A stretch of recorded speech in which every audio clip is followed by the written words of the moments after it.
I'm Hallie Jackson, live from night 3 of the RNC in Milwaukee. We have just seen former President Trump. Look at him there. You heard Jacob and Kristen talking about it, taking the stage for that run-through ahead of his speech tomorrow at the close of the convention just about 24 hours from now. Yes, that's right. We are officially past our halfway mark. And you see his ear? Still bandaged. Tonight, the spotlight is less on him, to a degree, and more on his running mate, newly picked JD Vance, who will take the stage in a highly anticipated primetime speech in what is the biggest night of Senator Vance's political life. Look at him. This is his first formal campaign event just in the last couple hours right here. This is a Republican fundraiser. He joked a little bit about tonight's speech. He said he hoped he didn't make the former president, regret his pick, but it's too late now, he said. What's he going to say tonight? Well, sources familiar with his speech tell me that Vance will really hone in on his own upbringing. Raised in poverty in rural Ohio, the campaign sees that as a powerful story. 4 sources also tell NBC News that overall here at the RNC, the campaign is editing the final speeches to try to tone down political rhetoric and instead focus on policy. And there will be policy tonight, because look at this. Here we are Wednesday, big theme, foreign policy, meaning we will maybe hear the war in Ukraine, Russia's invasion of Ukraine, come up. This is an area where Republicans are not totally united, and Senator Vance notably is one of the loudest voices on Capitol Hill, advocating against giving additional aid to Ukraine. Listen, there's also a lot of attention and some criticism coming for Senator Vance, because he used to be himself a critic of the former president. Criticism, of course, coming from Democrats on that. Back in 2016, Vance suggested Donald Trump is, in his words, America's Hitler, reportedly, branded himself as a never-Trumper publicly, alleging the former president was unfit for office. He has evolved since then to now become, of course, the former president's running mate, alongside him there in the VIP box at the convention both nights. And now, the heir to the MAGA mantle. So what is he going to do with it? How will he use that?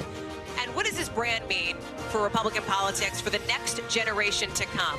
All questions we could get answers to tonight. Our team is fanned out across the convention center following every update. Kristen Welker is with me in the booth. Dasha Burns is out on the convention floor, and our chief foreign correspondent, Richard Engel, is with us as well.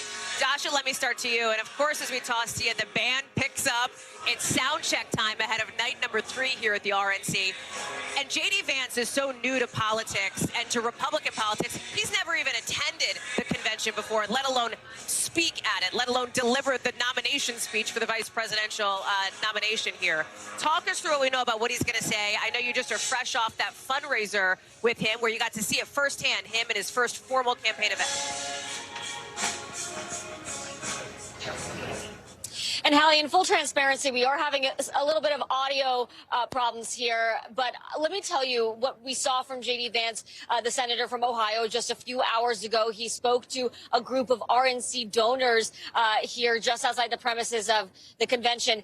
And he said he was going to give not too much of a preview, just a little preview of what he was going to say tonight. He said he's going to make what he called the very easy case for re-electing former President Trump. Of course, he's also only been in the Senate for a couple of years, so this is a bit of a reintroduction of who he is as now a running mate for former President Trump. A lot of people know him from his book, Hillbilly Elegy. Some people maybe didn't read the book, maybe did see the movie or read the Spark Notes. So there are going to be questions from the audience, from the MAGA base about who is JD Vance today? Is he the guy that criticized former President Trump back in 2016, the guy that authored that book, or is he the guy that was endorsed by the former president in his race in the midterms? And what is he going to bring to the ticket? The people that have advocated for him say he brings youth, that he hails from the blue wall, that he could help Trump win those critical Midwestern states,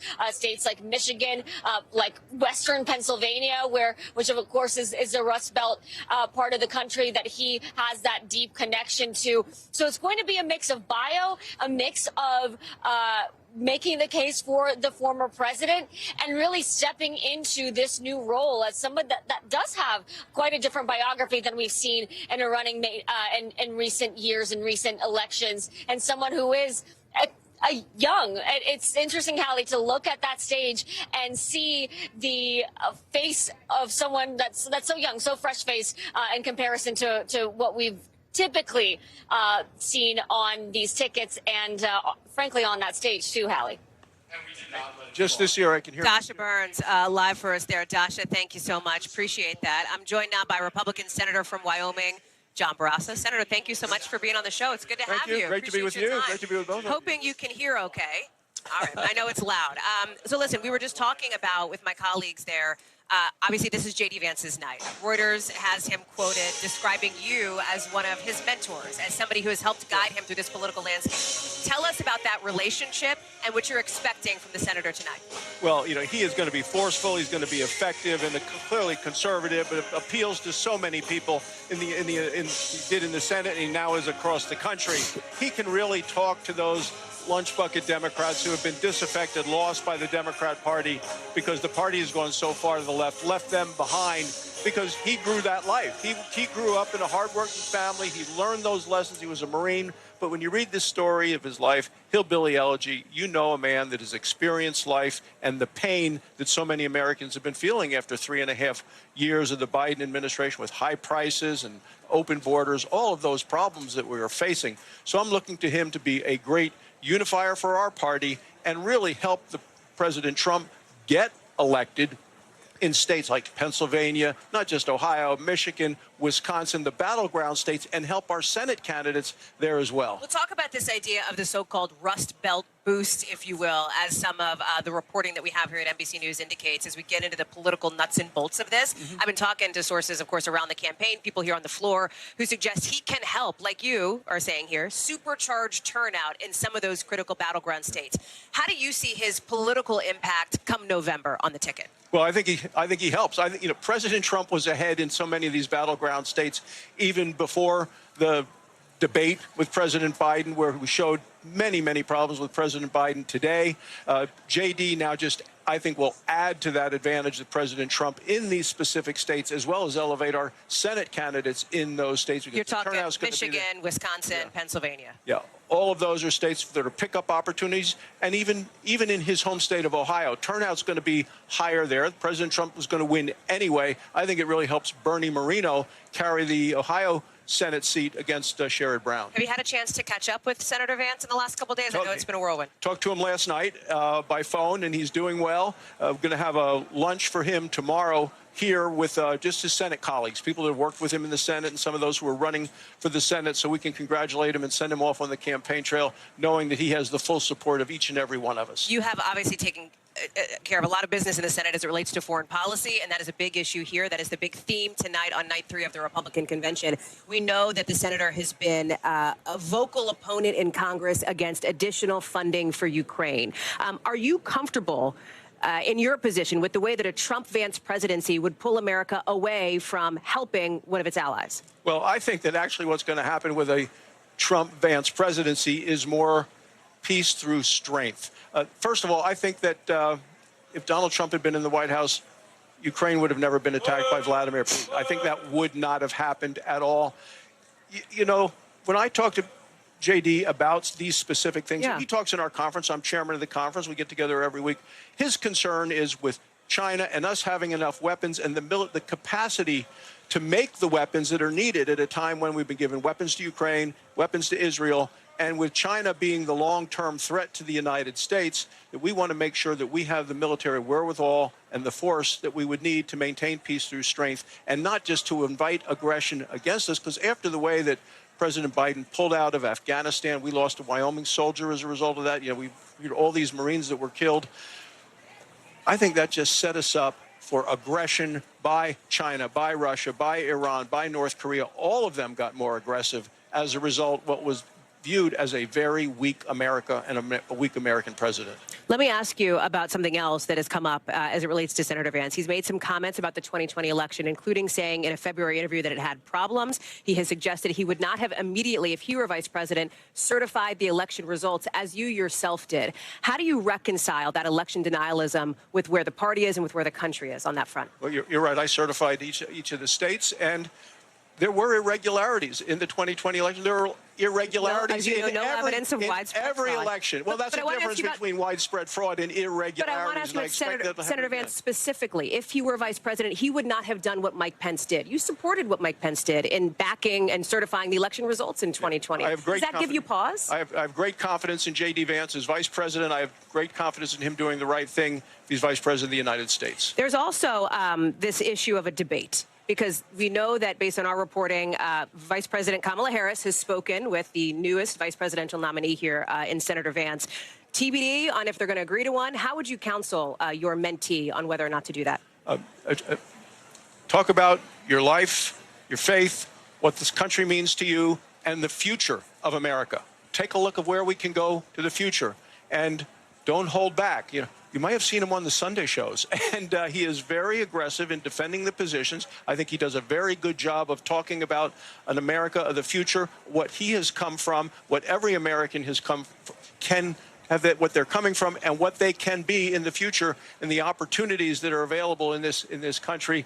And it's a great story of someone who's come from very, very poor upbringings, joined the Marines, disciplined himself, worked hard. Now he's a father, young children. His life experience, I think, prepares him very much for this job that he's about to undertake. 39 years of life experience, which is not nothing, but it is a relative degree of political inexperience, given that he is in his first term here. Does that concern you in any way here, that he could be a heartbeat away from the presidency at that age, with that experience? Well, Donald Trump got elected with no political experience, and it didn't seem to harm him and his ability to get the job done. JD is prepared for this job. I'm ready to support him. I'm happy that he's been nominated. It's going to be a very strong team, and we need, it's more of that than the presidency. We need a full Senate, lots of Republicans in the Senate, a Senate strong majority in the Senate and in the House, along with the president, to get a shared agenda for growth for America, growing the economy, not growing the government, which is what the Democrats tend to want to do. Before I let you go, obviously the assassination attempt against the former president on Saturday night has been looming over this convention. I know you understand, and I've seen it on the floor, a celebratory mood, but there is still obviously that shadow here. We see it with that bandage on the former president's ear. As it relates to concerns about the Secret Service response, it's our understanding there was a DHS briefing. Did you participate? What can you share with us, if anything, from the unclassified portion? Yeah, I participated in the whole thing. To me, it was a cover-your-ass briefing by the Secret Service. The director of the Secret Service needs to go. That shooter was identified as a suspect, suspicious character, a full 1 hour before the shooting occurred. Had a rangefinder, a backpack, and then they lost sight of him and never really followed up on that. This was an hour before. That's what you heard today in this briefing. You heard today in the briefing. 60 full minutes. 60 full minutes from the time he was identified as a character to be looked at, and then they lost track of him.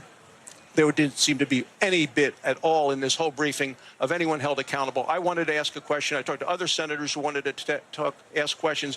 We were cut off from doing so, and we had questions that we were willing to say, wait a second, what really happened there? Who's going to be held accountable? Who was in charge of that building? Why wasn't the roof scrutinized? How did all these things happen? They didn't answer any of those questions for us. A man was killed protecting his family. The former president of the United States was almost killed. It was completely unsatisfying as a briefing. I think they just did it because they felt like they had to check a box instead of actually providing us the information that the American people need to know. The FBI gave about half of the briefing. They didn't even get called until 20 minutes or so after the shooting occurred, in terms of, was this part of some other plot? But we needed to know what happened. How could this have occurred this close to the death of a former president? We didn't get any kind of satisfaction. Time for the head of the Secret Service to go. Were there any other aspects to the briefing that concerned you, in addition to the timeline piece of it, that hour reference that you talked about here? We're just trying to get an understanding, as we have been reporting out at NBC News what happened here, what the TikTok of it essentially was and where those lapses were. What can you share? Well, they gave a TikTok of what he might have done and searched online days in advance. Did they say who was responsible for monitoring and enforcing that route that he was on? No, they talked about a federal and a state and a local authority working together as a team, and as I say, that did not satisfy those of us who were on board. They really never did talk about the several minutes around the shooting. Never got to that. It was like what was happened before, and then how the president was taken off and how much time he spent at the hospital and what they did with his treatment, as opposed to what happened right then. How was that missed? Why didn't the American people know about what happened right then, and how did that shooter get that close? 130 yards is not for people that go hunting and think that's not that far away. How could that person get to that location with a perfect shot at the president, and there, but by the grace of God, he'd be dead? Clearly, you have many more questions, Senator. We appreciate you coming on a newsy day for you and ahead of a big night for somebody who you know well, and Senator JD Vance. Thank you so much for being here. Thanks for having me. Appreciate it. We're going to let you go. I'm going to turn over here to our colleagues, Kristen Welker, who is joining me here on set. Foreign correspondent Richard Engel is joining us as well. Richard, I'm going to ask you to stand by for 1 second because I'd love your reaction here on the piece of our discussion in an area of the world you know well, which of course is Ukraine. But Kristen, interesting to hear from the senator there, that briefing on the assassination attempt against former President Trump. Well, let's just pause. I mean, there was some significant news just made here by Senator Barrasso, which is that authorities had caught sight of him a full hour before this incident. That, I think, underscores the fact that there are still so many questions that have not been answered. And I think a lot of the concern about the fact that there was a breakdown somewhere in communication, people will want to know, as the senator just conveyed, how is that possible, that authorities had him in their sights a full hour before this horror unfolded at that rally in Pennsylvania, and the calls for the Secret Service director to resign clearly growing louder. The senator joining those calls, Eric Trump, earlier when I was speaking to him, said that the Secret Service director needs to resign. And I would not be surprised in the wake of these types of revelations that we don't hear those calls grow louder. Kristen, thank you. Stand by for a second, because another topic, of course, of discussion was this issue of aid to Ukraine. Our chief foreign correspondent, Richard Engel, has spent a significant amount of time there. Richard, listen, we talk a lot over the course of these last couple of days about how the Republican Party is looking to show a unified front here, that it is the party of Donald Trump and now that next generation of the MAGA movement.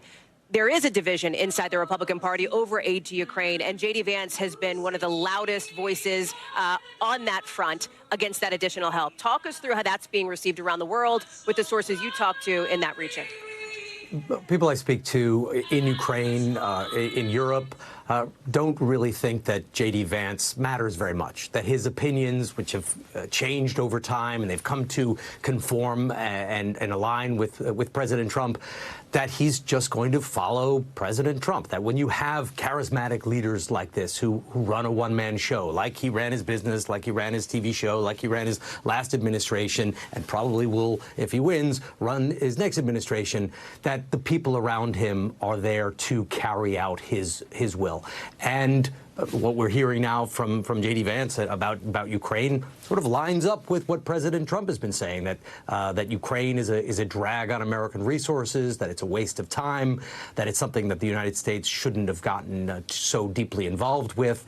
And there's real concern that Ukraine could get abandoned quickly by President Trump, not by his vice president, that even though he's very opposed to China and has made China and this sort of new Cold War dynamic a centerpiece of a future foreign policy, their concerns, would he stand up and defend Taiwan?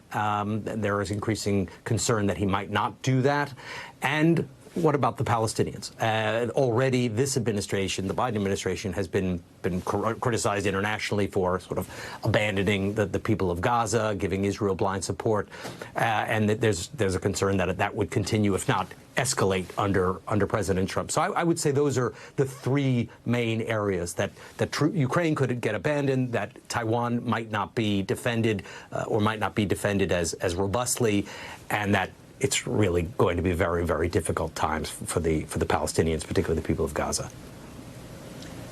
Pull back, Richard, because you have covered, obviously, international incidents, developments. Politics is a part of that for many years here. We're sitting here in Milwaukee, literally in the thick of it here, the convention floor just behind us.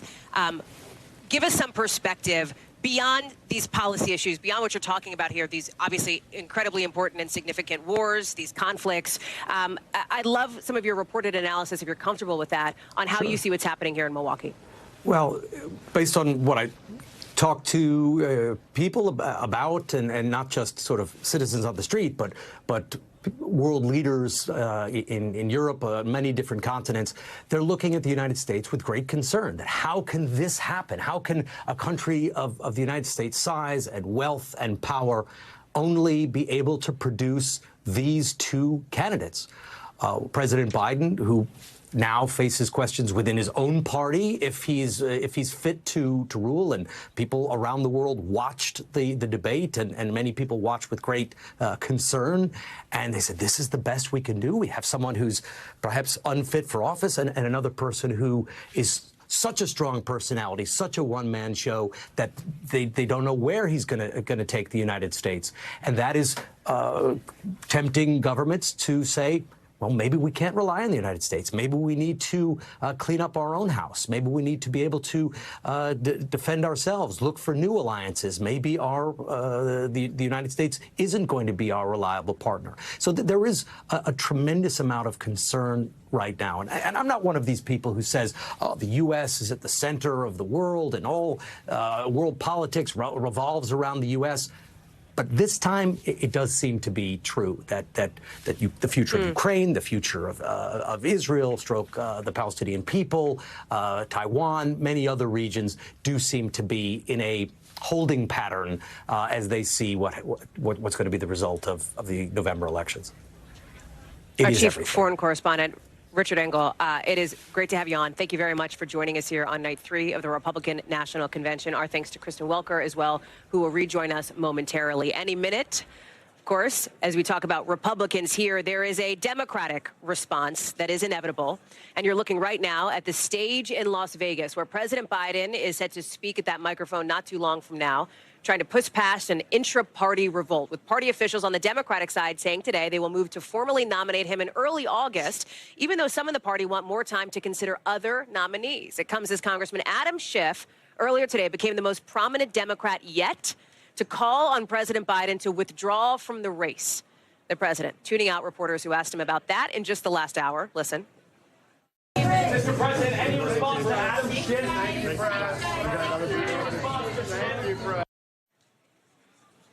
Schiff joins 19 other Democrats who are publicly asking the president to drop out, with the calls seeming to be echoed by voters in some recent polling here. One from AP out today shows 65% of Democrats think President Biden should step out. That squares with our own polling from earlier this week, which showed a third of Democrats want to keep President Biden as the nominee. NBC's Mike Memoli is following all of it. He is with the president in Las Vegas. So here you have this first defection in Congressman Schiff in nearly a week, with the highest-ranking Democrats, Chuck Schumer in the Senate, Hakeem Jeffries in the House, pushing to delay the nomination. Any hopes inside the Biden camp that this saga was over seem to be pretty dashed at this point. What's your sense? That's right, Hallie. And as we're in this dueling convention mode, you in Milwaukee and me with the president here in Las Vegas, the team around the president is trying to point to the team that's around him as he's on this tour. It's the chairwoman of the Congressional Hispanic Caucus, the chairman of the Congressional Black Caucus, other members of Congress who are with him, who have been at events with him over the course of the last 2 days, to say that they continue to believe that those members speak for the backbone of the Democratic Party, the majority of voters who stand with this president, who do want to see him continue in this race. It's a sentiment that we've heard certainly from some of the attendees at this Unidos conference today, the NAACP conference yesterday, although we do have that new polling that does show a majority of Americans, including a majority of Democrats, who would like to see a new nominee. The bigger concern on the part of Democrats, including some top donors to President Biden who are sticking with him, is that this is a time when Republicans are showing a united front and Democrats continue to push their own divisions into the headlines. I thought it was notable as well, Hallie, to see this delay in the virtual roll call that was, again, remind our viewers, an attempt to head off an effort by some Republican lawmakers in Ohio that would have maybe kept Biden off the ballot there. Well, it's become almost now a proxy battle for whether you want Biden to stay on the ticket or not. And what's so notable about the fact that it's Hakeem Jeffries and Chuck Schumer, the leader of the Democrats in the Senate and the House, respectively, who are leading the DNC to delay this virtual roll call, is usually it's the Biden team and the president himself who are dictating what the DNC does. The DNC is essentially an arm of the Biden campaign at this point. So the fact that you now have a prominent call from the likes of Adam Schiff for the president to step aside, and the leaders in the House and Senate moving the DNC to take some significant changes here, does indicate perhaps a shifting of the ground here that the Biden team has been fighting against, but increasingly is having a difficult time doing so. So it's like on the one hand, Mike, as you and others have been reporting here on our team, you've got the Biden campaign dealing with the call coming from inside the House. And then in the split screen, they're also looking to put up a front against what's happening behind me here and push back on the Republican agenda as it's being laid out here in Milwaukee. Talk us through that piece of it, especially as we're looking ahead to the potential for a debate between the guy who's about to speak here tonight, JD Vance, and Vice President Kamala Harris, potentially sometime in the next month, TBD. Well, the Biden campaign would have preferred us to be talking about an obvious split screen attempt that they were trying to put forward today. It began with a new video from Vice President Harris taking aim at JD Vance, who she hopes to see in a vice presidential debate soon. Still waiting to see that one ironed out. And then she gave remarks today in Michigan, an important battleground state. It was a moderated conversation with Republican women, including a former national security advisor to Mike Pence, and a woman who calls herself a registered Republican who has her own story. She shared her story in dealing with reproductive health issues that would be made even more difficult because of the overturning of the Dobbs decision. So it's those divisions they were attempting to highlight, and instead the conversation has been entirely about the calls for Biden to step aside. Mike Memoli live for us there in Vegas. Thank you very much. So as it relates to what else is happening inside the Democratic Party, you've also got this, the pressure that is building on a sitting senator tonight, Bob Menendez, after his felony conviction, with now 44 Democratic senators saying he's got to resign. Of course, that's after that conviction on 16 counts, including bribery and acting as a foreign agent for Egypt. So will Senator Menendez do that? Doesn't seem like it, at least not from his public posturing at this point, his public positioning. He's filing paperwork to run for re-election as an independent just last month. He says he will appeal. Ryan Nobles is joining us now from Capitol Hill. What was so interesting, Ryan, is we've covered, of course, you and I have talked about the trial, about Menendez's political future prior to yesterday's breaking news on that conviction. And it seemed like there were some Democrats who were keeping their powder dry until the jury came back with the verdict. That dam has busted open in a big way here. How can Menendez hang on? Well, Hallie, it's going to be very difficult for him to hang on for a number of reasons. You're right. We're now up to 44 senators who have called on him to resign, the latest being Ben Ray Lujan of New Mexico, who Menendez is very close with. They're both members of the Congressional Hispanic Caucus. Lujan now saying it's time for him to resign. But what we're seeing in many of these statements is many of these senators taking it a step further than just calling on him to resign.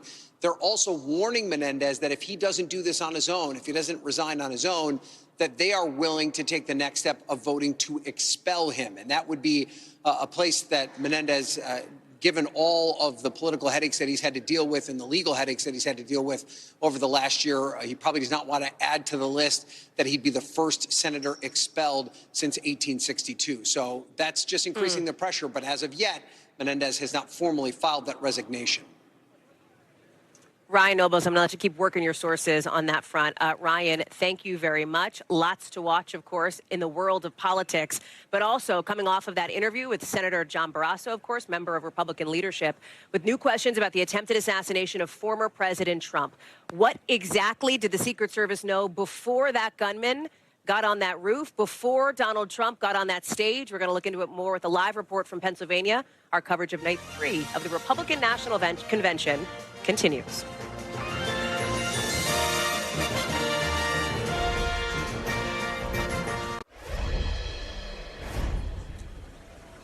Today, the FBI and Secret Service briefing lawmakers on the attempted assassination of former President Trump, laying out that timeline from that night. You heard it from Senator Barrasso in just the last 20 minutes. They say, according to this briefing, Senator Barrasso says that he was briefed that an hour passed between the time the shooter was essentially spotted, raised as a concern, photographed, and when he actually shot off the gun. More questions being raised now about who saw what when, before and during the shooting. One source tells NBC News local police actually saw the shooter with a rangefinder and told the Secret Service they were looking for him before Mr. Trump even took the stage.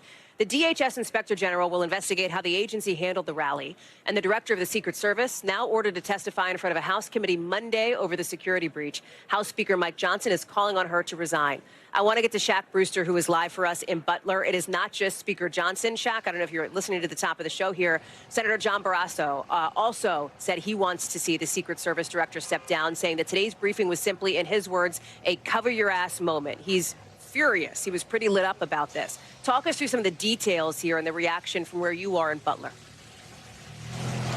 Yeah, Hallie, and it's because of that briefing that we have our clearest understanding or picture yet of the timeline and what happened before those shots were fired, including a detail from that briefing, according to at least 3 sources who are familiar with the briefing, that 20 minutes passed between when Secret Service sniper teams were able to put their eyes on the shooter and when those first shots were fired. Let me tick through that timeline and picture that we're getting right now. And as I do this, just keep in mind that we first heard shots being fired around 6:11 p.m. on Saturday. Here's what they're piecing together. That an hour before Donald Trump hit the stage, the suspect was spotted and photographed as a suspicious person. At 5:51 p.m., Pennsylvania State Police notified Secret Service that a suspicious person had a rangefinder, which is an important detail because that is something that you use to measure the distance to a target. It was then at 2 minutes later, at 5:53 p.m., that Secret Service notified the snipers, and 10 minutes later, Hallie, that is when Donald Trump hit the stage, and then about 2 minutes after that began to speak. Again, the shots were fired at around 6:11 p.m. The key point there is that, according to this briefing, Secret Service knew there was an active threat well ahead of the point in which Donald Trump hit that stage. And we're also getting a sense of how much planning went into this, how much planning this 20-year-old shooter was involved in. Specifically, sources are telling us that with his body, after the shooting, they found not just a cell phone, but what they're calling a transmitter, which we know was essentially a remote control to a fireworks detonator. Now, we do know that in his car, investigators found 2 suspected improvised explosive devices. They described them as rudimentary, but they were enough to do damage to law enforcement who were responding to it, and potentially could have been a distraction if the detonators went off and if that measure was successful there. So, Hallie, we're learning a lot of new details, a lot of it coming from lawmakers and sources who are familiar with that briefing that lawmakers got this afternoon. Shaq Brewster, we mentioned the investigation into how the Secret Service handled the rally. You talked about the sort of local, federal, state piece of this.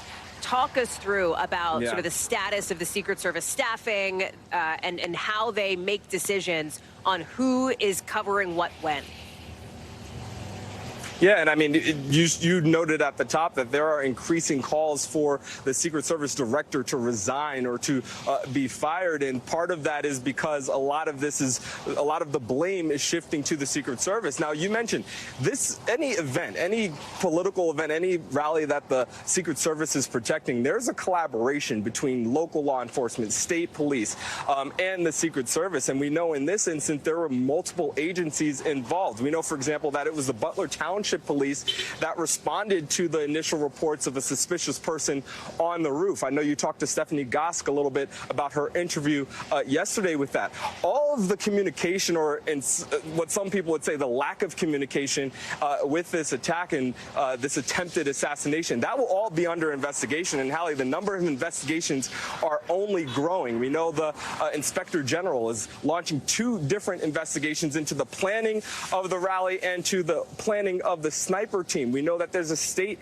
investigation. The FBI is looking into this as well. And then there's also independent reviews and congressional investigations. So a lot of questions are being asked, and a lot of investigations are going to be looking to answer them. Shaq Brewster, thank you very much, live for us from Butler.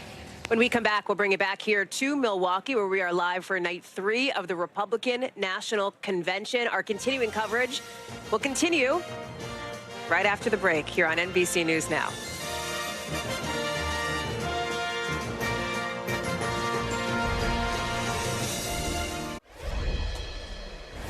We are back live from Milwaukee for night 3 of the Republican National Convention. Turning to take a look at the floor, it is filling up. Not quite as empty as it was just a few hours ago, as folks are packing this convention hall ahead of the primetime speech, the main event tonight, from new Republican vice presidential nominee JD Vance. He's going to be introduced by his wife, Usha. So we're taking a closer look at the woman he says he'll be turning to, as Usha Vance is accomplished in her own right. JD Vance has said he benefits from having a powerful voice on his shoulder. NBC's Yasmin Vasugian has more on how she's handling the new spotlight on her family.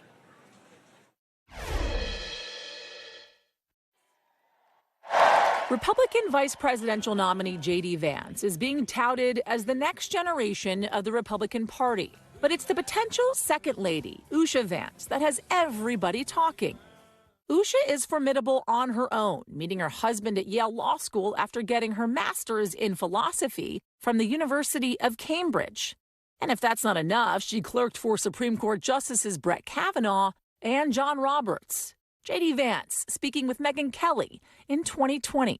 People don't realize how just brilliant she is. In a rare appearance on Fox and Friends alongside her husband, Usha Vance was asked if she was ready for the scrutiny of being a second lady. The first campaign that he embarked on to be a shock. It was so different from anything we'd ever done before. But it was an adventure. And so I guess the way that I'd put it is I'm not raring to change anything about our lives right now. But I really, I believe in JD and I really love him. And so we'll just sort of see what happens. Usha has been less forthcoming so far on where she stands politically. She voted in a Democratic primary as recently as 2014. That's according to public records, but then voted in the 2022 Republican primary when her husband was running for Senate in Ohio. She's Hindu, raised by Indian immigrant parents in California.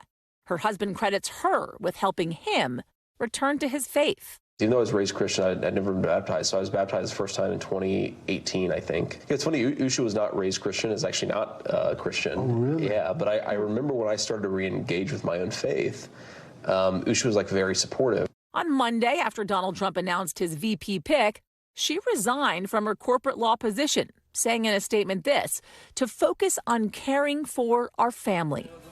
The couple have 3 children, and with the stakes so high in this pivotal election, Usha will serve not only as a mother, but likely counsel to her husband, the possible next vice president of the United States.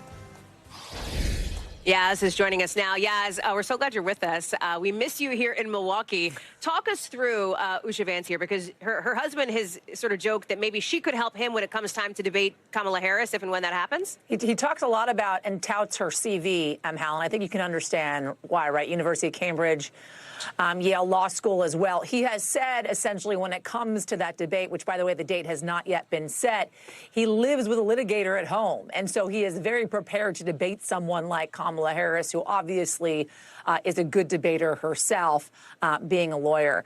So certainly, I think JD Vance is going to be looking to Usha for some counsel, especially when it comes to their relationship, and what he has said, that she humbles him to a certain extent throughout this entire process of being chosen as the candidate for vice president of the United States for the Republican Party, Hal. The spotlight is obviously on her husband tonight, but she will introduce him, and in every way, this is also her introduction to the American viewing audience. You think about second gentlemen and second ladies as well before her, right? Doug Emhoff, along with Jill Biden, Dr. Jill Biden, who is now the first lady. Incredibly significant, right? They talk about JD Vance, as you've been there, talking to so many folks on the floor at the convention, seeing him as the future of the Republican Party, certainly his spouse, Usha Vance, a part of that sentiment. So her introduction really to the world, because many of us knew nothing about her, will be incredibly important, not only for JD Vance, but for the former president as well, as he accepts and makes his speech tonight, Hal. Yasmin Vasugian. Great to see you, Yaz. Thank you. Thank you, Hallie. With the spotlight tonight on Senator JD Vance, there is a lot of discussion about how he is the heir to the MAGA mantle, a very specific brand of conservatism, one that clearly is the party's future if Donald Trump wins the White House, but one that not every conservative agrees with. Stephen Hayes is joining us now. We're glad to see you. Thank you. Editor and CEO of The Dispatch and an NBC News contributor, of course. He's joining us now. Okay. I will say that you have not left much gray area of how you feel about this position here. That's the only thing that's not gray right now for me. On your podcast recently, here's what you said about JD Vance. You called him, I want to quote here, the avatar of the incel, alt-right, angry, populist conservative males. Explain that. Yeah, I mean, he comes out of this intellectual tradition on the right, the new right, that basically is not just MAGA, but I would say MAGA plus. He has said in interviews that he's given to Steve Bannon's podcast and other podcasts he's given on the right, he has talked about the need to sort of go further, and the fact that the sort of processes that we've used, the rules that conservatives have tried to play by in the past, haven't worked. So it's time for conservatives to get pretty wild and to go beyond those rules. And I think for those of us who are believers in the rules-based order, it's cause for concern. He's going to go, I think he's likely to go far. The people he listens to are Donald Trump Jr. He's very close to Tucker Carlson. And he has this community in the sort of alt-right world that I think will drive a lot of the policy decisions he's making.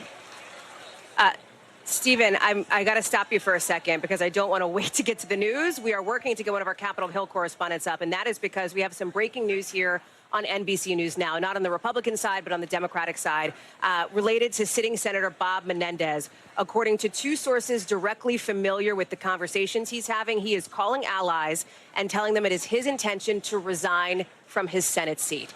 This has been an open question for the past 24 hours after his felony conviction on those 16 bribery charges, including bribery, including other charges as well. You heard from more than 40 Senate Democrats now at this point who have urged Menendez to do that. Yeah. His posture previously had been defiant. He filed paperwork to run for re-election as an independent, but now a significant development that NBC News is breaking thanks to our Capitol Hill team. We are working to get somebody to a camera ASAP. But Steve, while I have you here, actually we do have Ryan Nobles who, well, we're going to get Ryan Nobles in a second. Steve, let me turn to you here. Listen, understanding sort of where you come from on the other side of the aisle here, talk us through what this means potentially for New Jersey. Talk us through how you see it from a political perspective. Yeah, I mean, it's surprising in one sense, but not surprising at all in the other, right? I mean, you have these Democrats, 40 Democrats, as you said. You saw Cory Booker come out pretty quickly and say, like, if he doesn't resign, I'm going to push to have him resign. He had very little standing. If you look at the evidence in the case, it was overwhelming. I think that's one of the reasons why people were so ready to jump once the convictions came through. So in terms of the politics of New Jersey, look, we're in such a volatile moment. It's such a crazy time. It's a blue state. You would think that would mean clearly this is going to be something that seat the Democrats retain. Who knows? It's a crazy time. Steve, I'm going to ask you to stand by for 1 second. Thank you for jumping in on that. Not the conversation I thought we were going to have, but the conversation that we need to have now. Based on the news from our Capitol Hill team, Ryan Nobles is joining us now from Capitol Hill. Ryan, it wasn't 30 minutes ago that you and I were on the air here talking about the possibility that something like this could happen. And now he is, will you tell us, the reporting seems to suggest he is calling folks and telling them, has he filed anything formally on this yet? As far as we can tell, he has not filed anything formally yet, Hallie, and I do think that's an important part of this discussion. But what we can report, my colleagues Kate Santeles, Julie Sirkin, Carol Lee, and Frank Thorpe have been burning up the phones throughout New Jersey and Washington to try and get this information. And we have now concluded through various sources that Senator Bob Menendez is reaching out to allies and letting them know that he does intend to resign in the near future. When that happens, does he submit that letter today, tomorrow, later this week? That remains an open question, but he is at least telling people close to him that that is his intention. This, of course, does not come as a surprise, especially given the fact that 44 Democratic senators have already called on him to resign. Within that group of 44 senators, there have been a number, including his seatmate in New Jersey, Senator Cory Booker, who have said that they will move to expel him, maybe perhaps as soon as next week, if he does not submit that resignation letter. When we say 44 Democratic senators, Hallie, it's important to keep that in mind. Democrats control the Senate by just one vote. They have a couple of independents that caucus with them. And then there are 3 senators who sit on the Senate Ethics Committee. The senators that sit on the Senate Ethics Committee are not allowed to voice their opinion publicly about a matter like this because Menendez is also being investigated by the Ethics Committee. So when you take out the independents, you take out the senators named Menendez, and you take out the independents and the Ethics Committee people that are sitting in this committee, virtually every single Democratic senator has called on Menendez to resign. So it's not a surprise that he would take this step and do this on his own. Now, the way we understand the process is that the letter of resignation would first go to New Jersey's governor, Governor Murphy. He would get that letter, and then that letter would be transmitted to the Senate, which would then begin the resignation process. Governor Murphy would then appoint a temporary replacement for Menendez that would essentially serve out the end of his term. His term ends at the end of 2024. And of course, there is an active campaign right now to replace him under any circumstances. And we know Andy Kim, the New Jersey congressman, is the Democratic nominee. He won the Democratic primary. Now, there are still a number of wrinkles that need to be ironed out here, Hallie. Yes, we know that he's telling his allies that he plans to resign. He is technically still on the ballot as an independent candidate in the fall election. We have not gotten signals definitively as to what that means for his political campaign. You would assume that if he's not planning on staying in the Senate any longer, that he also would not intend to continue to run for re-election, but that's a live ball. That's something we don't specifically have reporting on yet, so that's one of the things we're trying to drill down. But the big news right now, Senator Bob Menendez telling his allies that he does intend to resign from the United States Senate, ending a prolific career in Congress. He served as a member of the House and a member of the Senate, rising all the way to the level as the powerful chairman of the Foreign Relations Committee. And it was that post at the Foreign Relations Committee where prosecutors laid out a comprehensive case arguing that he was using his influence on that committee to benefit 3 different businessmen with ties to both Egypt and Qatar, and in exchange received close to $500,000 in cash, gold bars, a Mercedes-Benz for his wife, and many other gifts and benefits as a result of that transactional relationship that prosecutors were able to convince a jury he was convicted of.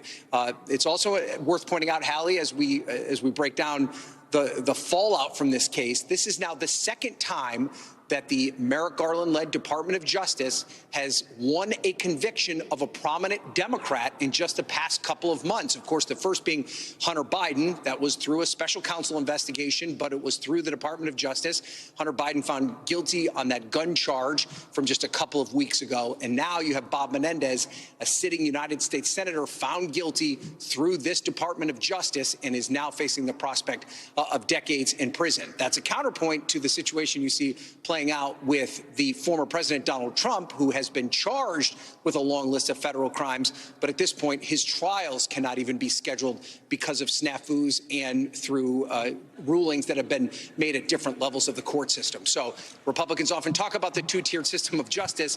If that exists, it's Democrats that are currently being penalized, as what we've seen play out here over the past couple of weeks. Hallie. Well, that's an interesting point, Ryan. We're going to pick up on that in just a second. But let me ask, I'm looking at my phone here. Any word from top Senate Democrat Chuck Schumer so far from the leader yet, or no? No, unless you saw something that I haven't seen. But no, we haven't been. I will tell you this. We have reached out to Senator Schumer's office to get a response to our reporting, and they have not commented on that. They've also not said whether or not Senator Schumer himself has been in direct contact with Bob Menendez once the verdict was read. So we don't know of the interaction between Senator Schumer and Senator Menendez, but we do know that Senator Schumer put out a public statement saying that it was time for Senator Menendez to resign. So no official reaction from the Senate Majority Leader on our reporting that Senator Menendez does intend to resign. Our Capitol Hill correspondent, Ryan Nobles. Ryan, we're so glad to have you. I know you have 10,000 other things that you need to go do now. I'm going to let you go just for a minute, but thank you very much for being with us. I want to bring in our political editor, Chuck Todd. So here we have it, Chuck. Right. This is the moment that I think people had been asking about ever since we got that developing news 24 hours ago on that felony conviction. Well, and there were some people that thought he should have resigned a long time before when the indictment came down and all of this. I also may have lost the thread of the timeline. It might have been No. Well, that's okay. Okay, I don't. Time is a flat circle, but either way, this week. Every day is a week, and every week is a year. So don't worry about it. But look, this saves the Democrats from a wrenching vote of having to expel him. Right? The embarrassment he decided would be historic. It is, and look, he's got a son who's in Congress who just won a primary, shares his name, his namesake.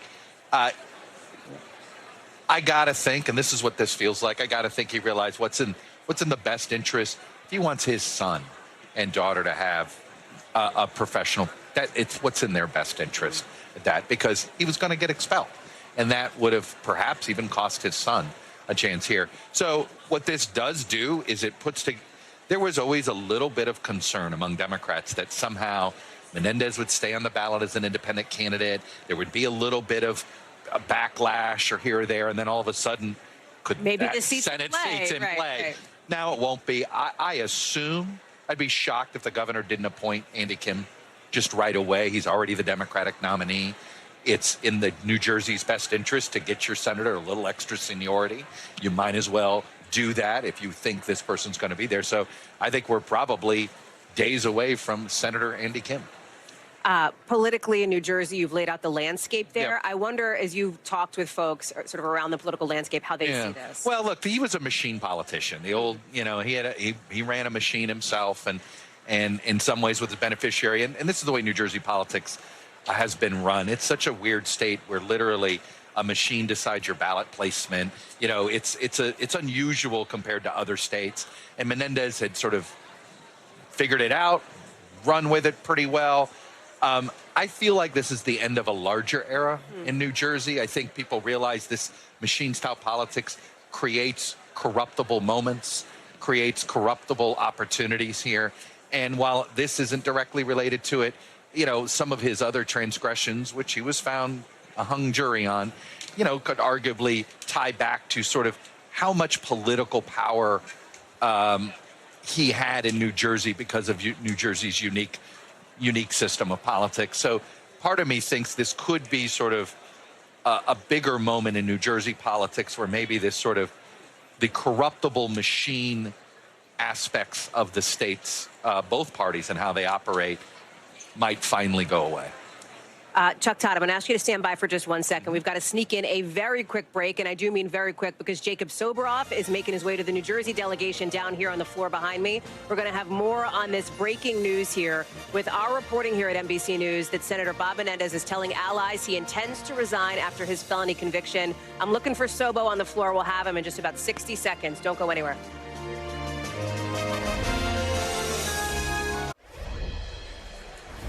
We are back now, and we are following that breaking news live here from Milwaukee, of course, that NBC News has been discussing, that NBC News has broken now, that Senator Bob Menendez, according to two sources familiar with his conversations, is telling allies he intends to resign from his Senate seat after his felony conviction. Jacob Soboroff is on the convention floor here at the RNC. And, Jacob, you've made your way over to the New Jersey delegation. Anybody there? Any reaction? What you got?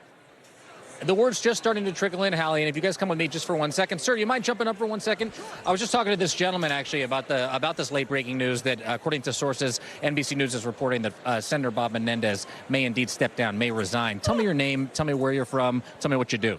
Joseph Branco, Hoboken, New Jersey. I'm the chairman of the Hoboken Republican Party, and I am a landlord, a real estate owner. When I told you what was being reported here at NBC News, you told me that that wasn't necessarily good news, in your opinion, for the Republican Party in the state of New Jersey. Why? I think that if he does not run as an independent, if he does run as an independent, he'll be taking away votes from Andy Kim, therefore helping out our Republican candidate running for U.S. Senator. And so your concern is if there's a replacement named a Democrat, that person also may be in the race. Is that Jeff, right? I can hear somebody talk about redialing. What you're saying is that if the governor then appoints somebody as a U.S. Senator replacement for Menendez, is he going to be eligible to run? And so these are questions, Hallie, these are questions I actually would love to hear from you and Chuck on this. These are questions that are circling here in the New Jersey delegation. You're running for Congress. Mr. Bucco, you said that this was news, obviously, that sounds like you wanted to hear. Well, look, the Democrats have been in trouble for the past year. We've seen a lot of Democrats, a lot of their, let's just say the things that they're doing are not good for the public. Right, you're selling your soul for votes. You're taking away people's money, and you're not doing it honestly. Like when you get bribes, let me just stop you for 1 second. Will New Jersey politics now be different without Senator Menendez, a legendary figure in New Jersey politics, as one of your two senators from the great state of New Jersey? Absolutely, 100%. Hallie, Chuck, as I said, the news is just trickling in, and as you can see, we don't have a full crowd here yet in the New Jersey delegation, but a lot of questions on the minds. Thank you, gentlemen, very much, of the Republicans here in the delegation, about how it's going to impact the race now, if indeed Senator Menendez is going to be stepping down. Jacob Soboroff, glad to have you there. Chuck Todd, real quick, the answer to that question that gentleman asked is... Well, that's the thing. No, I mean, that's why if you appoint Andy Kim runs. Right. But no, if you appointed somebody else, then they're a placeholder and they wouldn't be eligible to run. That's why Democratic governor, he's going to appoint Andy Kim the senator. To your point, right. It would be, frankly, political malpractice if he did. Well, you know that our teams are speed dialing the Democratic governor and have been now for the last hour or so. Chuck Todd, thank you so much. Our thanks to Jacob Soboroff, to Stephen Hayes, who joined us a bit ago as we've been in this rolling coverage now for the last little bit. We've got more special coverage live from the Republican National Convention in Milwaukee picking up right now. Earlier today, Senator Vance deciding not to do a vice presidential debate right away with Vice President Kamala Harris. It was slated to be August 13th, but the Republicans are now saying, listen, we don't know who's the nominee is going to be on the Democratic side, so we're going to wait until after the Democratic convention to maybe put that on the calendar. A bold move by Republicans, but it shows a lot kind of where the ball is and if it's in their court or not. One of the interesting things about JD Vance is he is set to take the stage, as you note, Tom. He is, of course, having the biggest moment of his political career, but he was already in so many ways a household name to a lot of folks because of Hillbilly Elegy, his best-selling book that really pushed him to prominence back before the 2016 election, turned into a Netflix movie, of course, all about his childhood, his upbringing, raised in poverty, his arc, essentially, then going on to the Marines, serving overseas in Iraq, Yale Law School, and then his rise to the Senate in 2022. Sources tell me, and Kristen Walker, who is just joining us, that he will lean heavily into that biography here, introducing himself, but also linking his life experience to some issues that the Trump campaign sees as critical here, like inflation, like trade, for example, and like the fentanyl crisis. No, it's also true, and we're going to be watching basically what he says in that speech and how he interprets or how he telegraphs the MAGA agenda to the greater American audience. And if he sticks with that MAGA agenda, tried and true, if that is the law to him, or if he interprets it and runs it a different way. Of course, we've seen him multiple times here at this convention already, alongside former President Trump, who himself was here. I was on the floor as former President Trump. Well, not technically the floor. They closed the floor. Yeah. I was in the stands. It was a little bit dark. Yeah, that's right. They eventually turned the lights on, which was helpful to see, but you can see him there, that bandage on his ear. This is his walkthrough, as they call it. He's getting a sense of the layout for his own convention speech set for tomorrow night. This is now the third time we have seen the former president here in the convention hall since that assassination attempt against him on Saturday night. And we should tell our viewers what he's doing right here, right? He's looking at basically the camera angles. He's speaking to the producers of the convention. These are not people that work in the American media. These are people that work for the Republican National Committee. And they're going over, this is the way the speech is going to look. This is the way the videos are going to run. Here's where you're going to speak. And these are your angles. And here's where the teleprompters. He's done this before, but it's important to him. You know, I also saw somebody doing one of these. You know, it's up here, Thomas. All I those see him. I see him. Drop after the end of this. But you got to know the producers of the convention. Their heart stops right at that moment because if the balloons don't come down, it's a very bad stuff. Yeah, that's the story. Part of the story the next morning. Another major headline that we're following: despite President Biden's defiance, he is staying in this race. One of the most prominent Democrats, California Representative Adam Schiff, who also is running for Senate, publicly urging the president to drop out. That stunning announcement as Schiff tries to secure a Senate seat in this high-stakes election.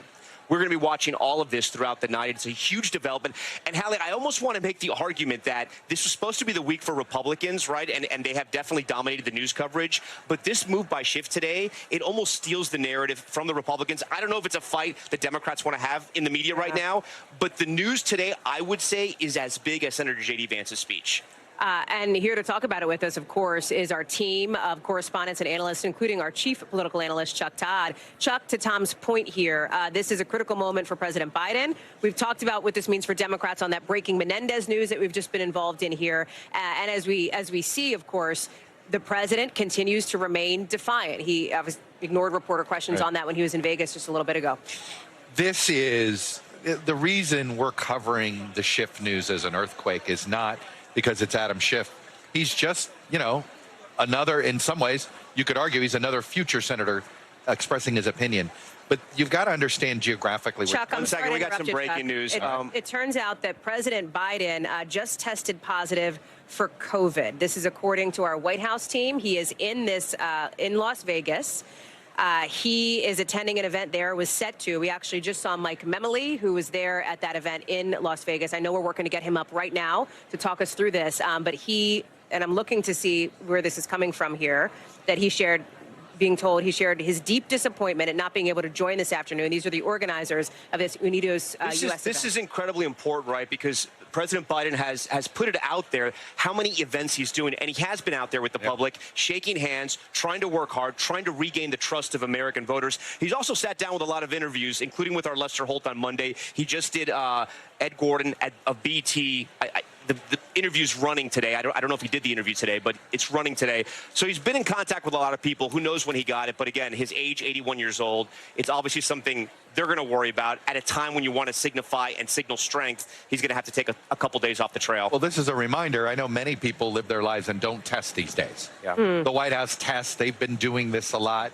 He tests a lot. It's different. So we don't even know what and it's been going around this summer. I can tell you. No, exactly. Honestly, I think it's in my house. Luckily, I'm here. But I've been informed I've got one in my house that appears to be showing signs. So you're right. We're in the sort of summer surge on this, but this is the timing of it. Bad news. The timing of it. He needs to be out there, and now he can't be. Yeah. You know, whether it's 4 days, 5 days, 6 days. Every day is so critical for him. And I go back. Look. Yeah. I kind of think we're bordering on Sixth Sense Bruce Willis territory, where every Democrat kind of knows this candidacy is over except the candidate. Right. And that's where what this starts to feel like. Adam Schiff doesn't do this without the blessing of, if he knew Nancy Pelosi. We're talking about politically dead, not Sixth Sense. And I don't, but it's sort of that feeling when you're all watching the movie. Does he know? Right. Is he aware that basically the entire party has given up on him? The entire party is starting to give up on him. There's now polling out there that's showing this. I think we're about 10 days away from him getting to acceptance, but this development couldn't have been worse timing for him because he needs to be out there. Yeah.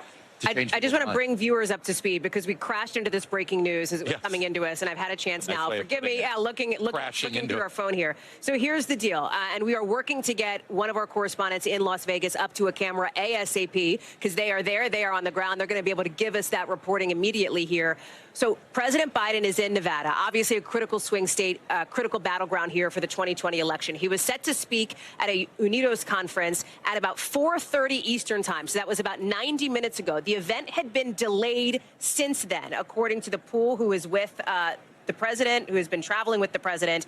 And then moments ago here, it was shared, apparently, according to this pool note, that one of the organizers was on the phone with President Biden, and as we said, he shared his disappointment at not being able to join us, that he just tested positive for COVID. What I don't see currently in my email is any response officially from the White House or any more details about what the plan is, when he's presumably traveling back to the White House, if there is anybody else inside his bubble with his staff who is going to need to be quarantined at this point moving forward, et cetera. So I just wanted to go through the timeline and the TikTok there for folks to understand how we got to this point, to the point that Chuck is making. If he does end up, of course, quarantining, then that will be significant for him as it relates to the guidance has changed with the CDC. Obviously, he doesn't have to stay quarantined for as many days as you did a couple of years ago. That being said, he has packed his schedule. I do believe he had other interviews lined up as well. And again, he's on the offense right now. And Chuck, you said today was one of the worst news days for him. I mean, I'd say post-debate, because you have Adam Schiff, a high-profile Democrat, coming out saying you need to go. And also, Chuck, and I was going to ask you this before this news broke, we talk about Representative Adam Schiff and people who, like us, love politics. They know the name. He's a household name. He went after former President Trump, high-ranking member, running for the Senate in California. My question to you is this Adam Schiff, or is this a proxy for his mentor, if you will, Nancy Pelosi, the former speaker? And let me add a third group of people here, major Hollywood donors. I'll give you a fourth group, Gavin Newsom. There's a whole California connection here. But the reason I bring up the donors in California in specifically, the reason House Democratic leaders are the ones that are the most nervous about Biden at the top of the ticket, and the path for Democrats to get control of the House doesn't go through Wisconsin, Pennsylvania, and Michigan. It actually goes through the state Adam Schiff's trying to represent in the Senate, California, and on the other coast, New York. Well, the fear of a weak Democratic nominee in Biden is that you'll get down turnout in the blue states. People in the battleground states, Democrats will hold their nose and get out there. The fear is that in the blue states, they'll be like, well, he can't win. I don't really love it. I'm not going to bother. And that has a trickle-down effect. And you don't think this has, just to explain to our viewers, I know the answer, it doesn't have anything to do with his personal Senate race. No, because it's not about him. It's about who he represents. And it's Pelosi. I think he wouldn't have done this if he thought Pelosi was going to go the other way, okay? And they didn't. And by the way, it's important to know, Schiff decided to give the Biden campaign a heads up he was doing this before he did it. Now, granted, that fundraiser leaked, we shouldn't rule out the possibility that he's like, well, it's out there, I might as well own it, right? When he had but I do think the two constituencies that he's talking with a lot, major donors, if they can't get to Biden, they're calling up Adam Schiff. They're calling up Nancy Pelosi. I think that is an important part of this conversation. If you're just tuning into our coverage here at the Republican National Convention, we are talking Democrats because of the banner you see right there. The breaking news, President Biden has just tested positive for COVID. Obviously, huge news because of his age, but also because the spotlight is on his health and his age. Mike Memoli is texting me from Las Vegas, where he is getting ready to stand by, and will join us in just a second here. Tom, important to note, as you did, that and let's just talk facts here, that the guidance around COVID policies and postures from the federal government has obviously evolved over the course of the last several years since the pandemic began. We're also working, of course, to get our medical team up as we talk about the political impact here. And you think about President Biden, who he's been around, what he's been up to for the last couple of days. COVID, of course, incredibly deadly during the pandemic, but less so these days with the vaccination. Chuck, there was other big development, right? You had Hakeem Jeffries and Chuck Schumer both come out and say they're going to adjust the virtual roll call. I know this is technical for voters, but can you explain why that's important for the timing? Well, look, Democrats had moved up their roll call when they thought Ohio wasn't going to. The Ohio Republicans were going to jam them and make them have, because right now he wouldn't have been eligible to the Ohio ballot had they gone through with the convention. Ohio Republicans changed their law. But Democrats didn't want to give up this virtual thing. And there's been a ton of conspiracy theories that this was Biden's way of trying to jam the convention. The fact that Jeffries and Schumer have gone public to say, you're unjamming this, you know what that says? That says Joe Biden's not running the DNC anymore. That's a big development, Tom. It's a huge headline. We're going to say goodbye to Hallie Jackson because if she doesn't leave now, she'll turn into a pumpkin. Well, we're going to go to Aaron Gilchrist, who's our White House correspondent there. He's back home in Washington. He's on the lawn. I will disappear after that. But Aaron, we're going to see you later. Let me bring you into the conversation here, and you can keep it up with Tom and Chuck on this piece of breaking news with President Biden testing positive for COVID while he is in Nevada. Aaron? Yeah, I hear. Sorry. I think your producer was talking to me while you were talking, Hallie. So we are just sort of working through this information that we're getting about President Biden having tested positive for COVID. Our producing team that is traveling in Las Vegas, where the president has been for the last couple of days, sending a note that they heard at the event where he was supposed to be speaking at the Unidos conference. Regrettably, I was just on the phone with President Biden, and he shared his deep, deep disappointment at not being able to join us this afternoon. The president has been at many events, as we all know, and he just tested positive for COVID. Now, we know today President Biden had made a first stop to do a sit-down interview with Univision, a radio interview. He stopped at a restaurant where he was doing that interview, and this is where he's been, to the best of our understanding, for at least the last hour or so. And it seems that at some point today he took a test and obviously tested positive for COVID. Just yesterday, he was at the NAACP conference, also in Las Vegas. He made at least one other stop, an off-the-record stop, while he was there in Las Vegas yesterday. This all, of course, comes at the time when the president has really been ramping up his travel around the country. We know he had been in Michigan, in the Detroit area last week, before he spent some time in Rehoboth Beach, at his home in Rehoboth Beach over the weekend, before coming back to Washington and then leaving for Nevada. And this was after several other events the president had engaged in over the last several weeks, particularly since that debate almost 3 weeks ago now in Atlanta. President Biden, I can tell you just from having traveled with him in this time period, spends a lot of time in very close proximity to a lot of other people. I was with him in Harrisburg, Pennsylvania, a couple of Sundays ago, and the president spent almost an hour face-to-face, shaking hands, taking selfies. I saw him hug at least a few people there while he was talking with folks. And so he's spent a lot of time in close proximity to a lot of people. And we know that this is a way that COVID can and does spread. We've seen sort of spikes over the last couple of months in different parts of the country. And even though many of us have gotten back to our normal routines, this is something that people are still getting. We have been sort of digging through some of our records, trying to figure out when was the last time the president had COVID or had been given a COVID vaccine, a booster shot. We believe it was in, I think, July of 2022 was the last time that the president tested positive for COVID. Like I said, we're still digging through some of our records to see and trying to get some reaction, direct response from the White House about, actually, you know what, just popped up in my email as I'm talking to you. So I'll read this statement from the press secretary. Earlier today, following his first event in Las Vegas, President Biden tested positive for COVID-19. He is vaccinated and boosted, and he is experiencing mild symptoms. He will be returning to Delaware, where he will self-isolate and will continue to carry out all of his duties fully during that time. The White House will provide regular updates on the president's status as he continues to carry out the full duties of the office while in isolation. And then this goes on to present some information. Can you hear me? Yeah, I can hear you. Okay, Aaron, let me ask you a quick question. What else did he have on his schedule lined up for this week? What other important events were lined up that he's going to have to now reschedule and or cancel?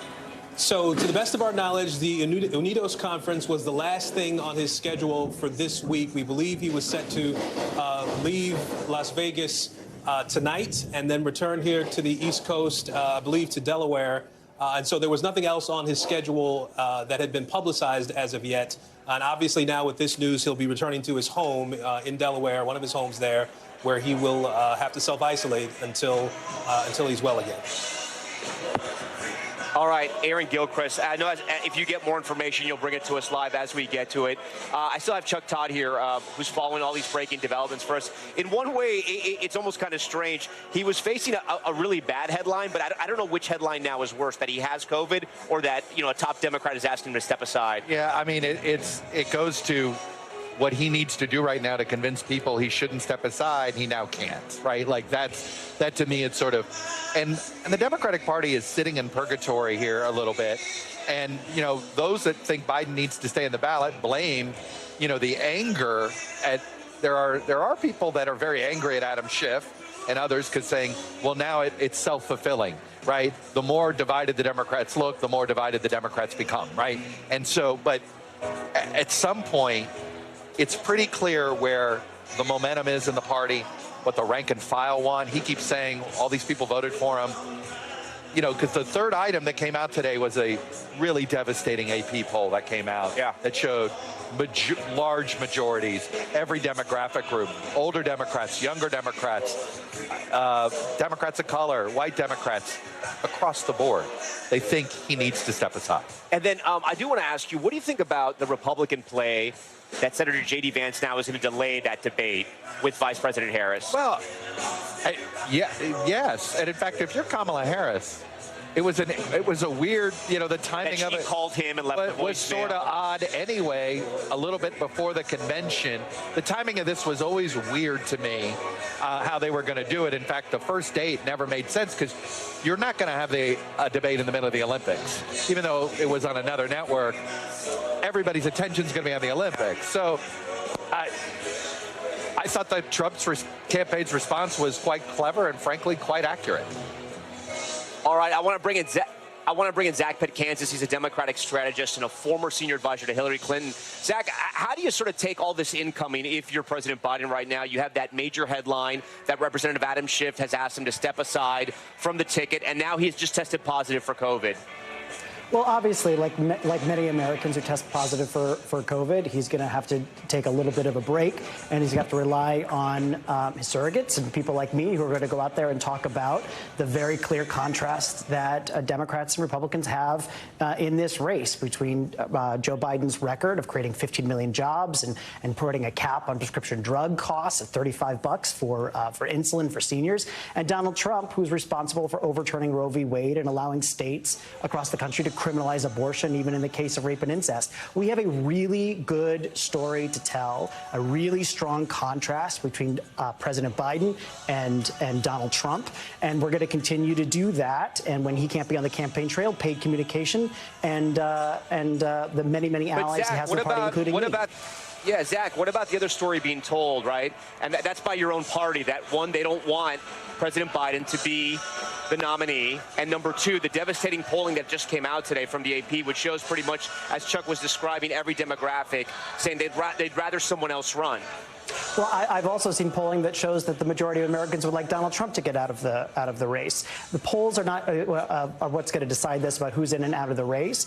But Joe Biden is our nominee. He's going to be our nominee, and eventually people are going to unify around him so that we can get back to the job of making the clear contrast between his record and Donald Trump. And it's really, really important that we educate voters around Donald Trump, because the Project 2025 agenda that they're pushing through would be devastating for middle-class families. Defunding the Department of Education, cuts to Social Security and Medicare. It is critically important. Zach, I just want to pause you for a second. We're watching live pictures of President Biden right now. He's boarding Air Force One. I'm told these are live pictures. This is a bit odd because he has tested positive for COVID, but he is not wearing a mask. It's unclear why that's happening right now, but I'm being told these are live pictures. We do have a statement from the White House. I do want to get you up to speed on some of what the White House is saying. They're saying that he presented symptoms this afternoon. He was not feeling well. He had a cough, general malaise. He felt okay, but then they decided to give him the test, and that's when the results were positive. He has received his first dose of Paxlovid. He will be self-isolating at his home in Delaware once he gets there. So essentially that's what the White House is saying. He's going to make his way from Las Vegas all the way back to Delaware. And of course, we wish the president well. We hope he has a speedy recovery and that he's okay. COVID this time around, any time around, it can be really rough. We do know that I think he was given the vaccine. And I just want to read this to make sure that is indeed correct. But I think I had read earlier that he had taken a vaccine, and so he had been vaccinated earlier for this time around. We're going to have to wait and see how those conditions are as we get more information. But again, if you're just tuning into our coverage, President Biden testing positive for COVID right now while he was campaigning in Las Vegas. Again, trying to reassure voters that he is up to the job, doing several high-profile interviews and also hosting campaign rallies, shaking hands with voters. He's been out there a lot since the debate. He's claimed he's been out there, with more than 20 different events. Some of that includes radio interviews and TV interviews as well. But he's met a lot of Americans and likely been exposed. There's a bout of COVID going around this summer. You've likely had it with your friends or family. It's all over the country right now. It's something we have to live with. It shouldn't be totally surprising, but it just happens at a really bad time for President Biden. Also on the same day that Democratic Representative from California, Adam Schiff, has publicly called for him to step aside. Joining us now are two Republican strategists and consultants here. Brian Lanza, he's a former Trump campaign spokesperson. It's all right if you can't hear me. I'm Cuban. You can hear me. I'm pretty loud. Tricia McLaughlin as well. She worked for Vivek Ramaswamy. We thank you both for joining us right now. Tough day for Democrats, right? You had the news that I just mentioned, plus testing positive for COVID. I do want to focus on news from the Republican side. We're going to see Senator JD Vance tonight here at the Republican National Convention. Brian, first up with you. I know you've worked on conventions and you've helped candidates get ready. What would your advice be to Senator Vance? Tell his story. I mean, he has a great story. His story is what's appealing to the broad base of the American electorate. It's a rise from the bootstrap story. And I would tell JD, and by the way, JD's a former client of mine. I helped him with his U.S. Senate race. Tell your story, because it's a compelling story, and more importantly, it's an American story. You come up with a home with a hard upbringing, a mother addicted to drugs, a grandmother who brought you up. He did the GI Bill. He was a veteran. He went to the best schools, and he learned. That is the American experience. So what we're telling JD is, tell your story, because that's compelling to a broad base of the electorate, and his story is bringing more people, working class people, to the party. This is going to be the biggest stage of his political career, right? Yeah. Maybe of his political life. You never know.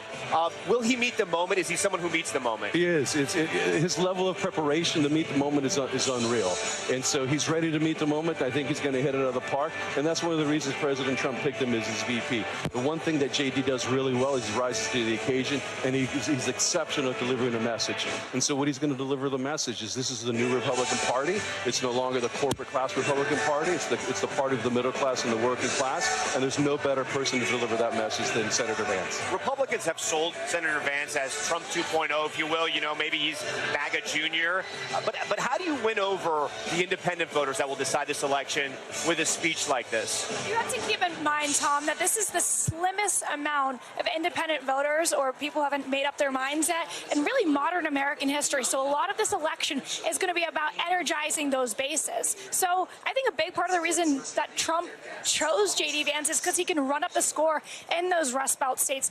As Brian mentioned, JD Vance has a very compelling story. He can speak to the plight of people in Appalachia, in Ohio, which is where I'm from, in Michigan, in Wisconsin, really across the board. A lot of people are facing mental health challenges with their family members, with themselves. JD Vance has spoken a lot about that. How do you balance that, though, right? Because I think a lot of people may have heard of Senator JD Vance, but this is going to be an introduction, right? And so how do you sell yourself to America, but at the same time give the red meat to all those Republicans like Don Jr. that were backing you up and made sure you got to this position? Well, I mean, I think he does have to introduce himself to the American people. To your point, this is the biggest stage. Most people don't know that he's a veteran.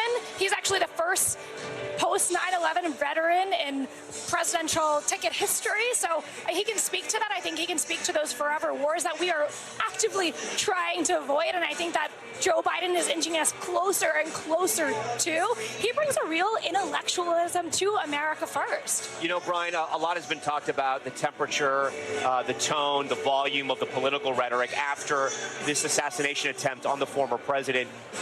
What type of tone do you think Senator Vance strikes tonight?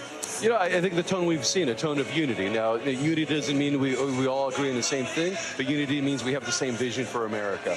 And so you're going to hear Donald Trump's vision and JD's vision, which is a positive vision for America. It's a positive economic vision. It restores America's strength abroad, and that's what you're going to hear from JD. And he's probably the best messenger to deliver that. It's also going to be the first time, maybe, I don't want to say ever, but unless you haven't been following that Ohio race, that we're gonna meet his wife.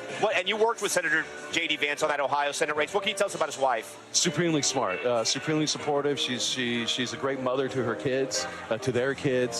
She's supremely intelligent. I mean, she has the ability to look at a problem, analyze it, and fix something real, and fix it fast. And that's what complements JD. I mean, they, as parents, you see them interact with their kids, and it's really what we want out of America. We want a young vice president, young family, the diversity of it. I mean, our party's attacking that diversity, and I think they should be ashamed of themselves. And that's the best part is he brings the family is a diverse image, but it's the real image of America. Some have said that she shies away from the limelight. She does not like politics, very similar to Melania Trump. How do you still use someone like that on the campaign trail in these closing months before the election? Someone who maybe doesn't come naturally to, but you kind of got to have the whole Vance family out there supporting the cause. I mean, to Brian's point, I think that she's a very articulate, smart woman. I've heard her speak before in Cincinnati. She's got it. She has that it factor. I think it's just going to take her getting the reps in, but I think she's going to, we've got pros out there. This 2024 campaign for Donald Trump is incredibly disciplined, and I think that they're going to use her as really their secret weapon. If you're watching us here on NBC News Now, we are following two major breaking stories. One, we're getting ready to hear Senator JD Vance tonight here at the Republican National Convention just behind us, but we're also following another mammoth story, and that is that President Biden, as you see there on the banner below, has tested positive for COVID. I want to bring in NBC News White House correspondent Aaron Gilchrist. But Aaron, just before we start with you, I do want to play a piece of video. The president spoke in Las Vegas after he was tested positive for COVID, and here's what he had to say. Let's roll that video and watch.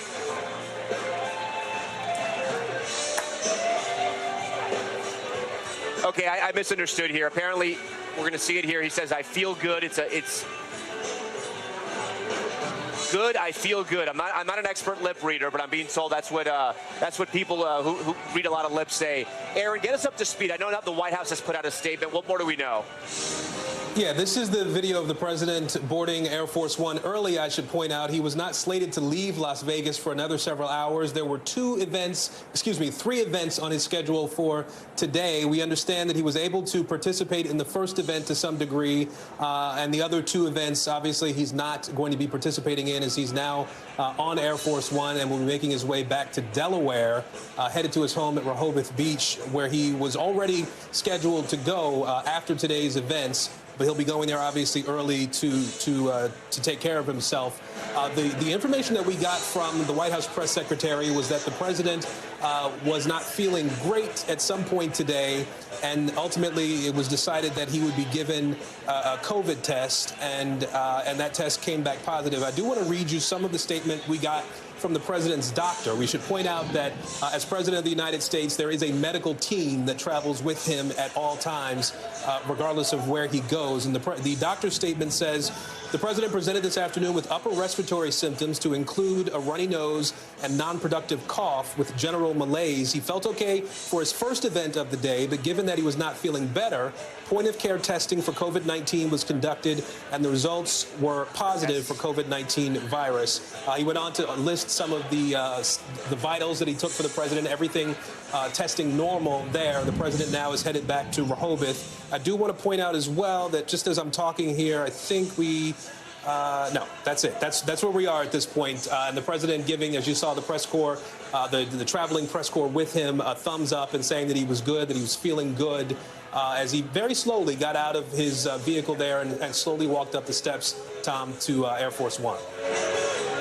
All right, Aaron Gilchrist, we appreciate it again. If you're just watching our NBC News Now coverage, we had that breaking news. It came in about 30 minutes ago. The president has tested positive for COVID. He was campaigning in Las Vegas, meeting with voters. He woke up, didn't feel great, still did the event, thought he could get through it. But then when they tested him later in the day, they realized that he was positive for COVID. This is the first video we have of him. This was moments ago.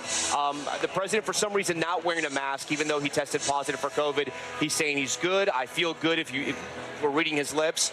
He's going to head back on Air Force One, fly back over to the White House. He may spend the weekend in Delaware. Those are the plans right now, but you never know. I'm sure they're going to monitor him hour by hour and day by day. He's obviously in his 80s, and they have to watch him closely. This also comes at a terrible time for him because America's watching him right now to sort of see how he's doing, how he's feeling, how his strength is, and he wants to project strength after that debate debacle that happened. And really, poll numbers that have come in that show this recent AP poll, our NBC poll, showed similar findings about voters and their concerns about his health and whether he should remain on the ticket. All of this happening at the same time. Representative Adam Schiff, a Democrat out of California, a very high-profile Democrat, has publicly called for President Biden to step aside. President Biden has responded. The campaign has responded that he's not going anywhere. But we've also learned that the vice president, Kamala Harris, had wanted to challenge Senator JD Vance to a vice presidential debate that was set to take place on either August 13th or August 12th. She actually called him, left him a voicemail. The two candidates spoke, but it seems like the Trump campaign doesn't want to have that fight right now. They don't want to debate right now. And, you know, I have Brian Lanza here and Tristan McLaughlin, two Republican strategists. Is this a smart play on the Republicans' part not to debate Vice President Harris right away? Well, listen, we'll debate her eventually, but right now, you know, their ship is sinking. Why change the narrative? I mean, Joe Biden, we wish him the best of health, but it just highlights the fact that there's a problem with having a president that at such an advanced age, especially one that's going through a neurological decline. And so this is a problem for them. But yeah, we'll debate, you know, Kamala Harris, you know, when it's appropriate, and we're eager to debate them. It's just we're eager to debate them on our terms, not their terms. What about you, Tricia? What do you think? I think it's smart to punt it back to the Democrats and say, get it together, and then we'll talk about a debate between Vance and Kamala if she's the VP.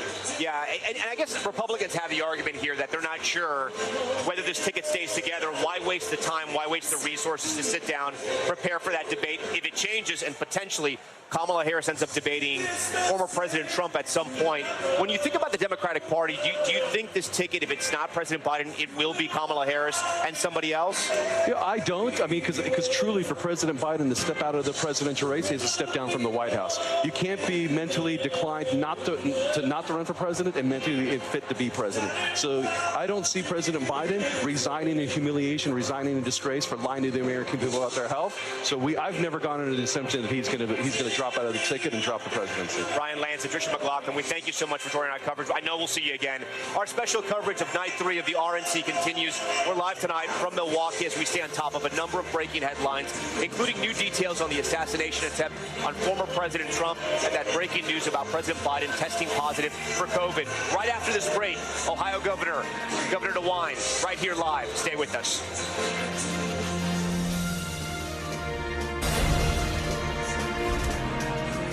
Welcome back to our special coverage of Night 3 here at the Republican National Convention. We're also following breaking news at this hour, President Biden testing positive for COVID. We will update you on that story as soon as we know more. We do know that the president is vaccinated. He's been boosted. He is on his way back to the White House. He has been treated. We've already seen video of the president. He says he's doing okay. We're going to talk more about that later in this hour. But joining us live now here from the Republican National Convention is Ohio Governor Mike DeWine, a member of his state's delegation here at the RNC. Governor DeWine, thank you so much for being here. Great to be here. Thank you. My first question, look out over this convention. You guys weren't able to do this in 2020. 2016 was the last time. You happy to be here? Oh, it's great. Look, for Ohio, this has been an extra special, great convention. But I think for everybody else, look, we're a unified party. You saw Nikki Haley last night speak. Great speech. You've seen other people who ran against Trump. Right. He invited them to come here, so it's all good. Yeah. Talk to me about Senator JD Vance. He is the junior senator from your great state.